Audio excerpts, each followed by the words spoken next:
ದೇವರ ಪರಿಶುದ್ಧ ನಾಮಕ್ಕೆ ಮಹಿಮೆಯಾಗಲಿ. ನನ್ನ ಎಲ್ಲ ದೇವಜನರಿಗೆ ಈ ಫೆಬ್ರವರಿ 1ನೇ ತಾರೀಕು ದೇವರು ನಮಗೆ ಕೊಟ್ಟಂಥ ವಾಗ್ದಾನ ಕೀರ್ತನೆಗಳು 55:22ನೇ ವಾಕ್ಯ.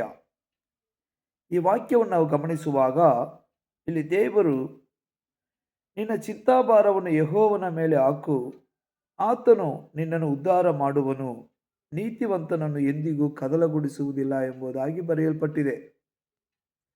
ನಮ್ಮ ಚಿಂತಾಭಾರಗಳನ್ನು ಯೆಹೋವನ ಮೇಲೆ ನಾವು ಹಾಕುವುದೇ ಆದರೆ, ಯೆಹೋವನು ಹೇಳಿದ ಹಾಗೆ, ನಿನ್ನ ಚಿಂತಾಭಾರವನ್ನು ನನ್ನ ಮೇಲೆ ಹಾಕು, ನಾನು ಅದನ್ನು ನೀಗಿಸುವೆನು ಎಂಬ ವಾಕ್ಯದ ಪ್ರಕಾರವಾಗಿ ನಮ್ಮ ಎಲ್ಲ ಚಿಂತೆಗಳು, ಆಲೋಚನೆಗಳು, ವೇದನೆ, ಕಣ್ಣೀರು ಎಲ್ಲವನ್ನು ನಾವು ದೇವರ ಮುಂದೆ ಹೇಳುವವರಾಗಿ, ದೇವರ ಮೇಲೆ ನಾವು ಹಾಕುವವರಾಗಿರುವಾಗ, ಆತನು ನಮ್ಮ ಚಿಂತೆಯನ್ನು ತೆಗೆದು ನಮ್ಮನ್ನು ಉದ್ಧಾರ ಮಾಡಿ, ನಾವು ಕರ್ತನ ಮುಂದೆ ನೀತಿವಂತನಾಗಿ ಜೀವಿಸುವುದೇ ಆದರೆ ನಮ್ಮನ್ನು ಕದಲಗೊಳಿಸದೆ ದೇವರು ಕಾಯುವಂತಹ ದೇವರಾಗಿದ್ದಾರೆ.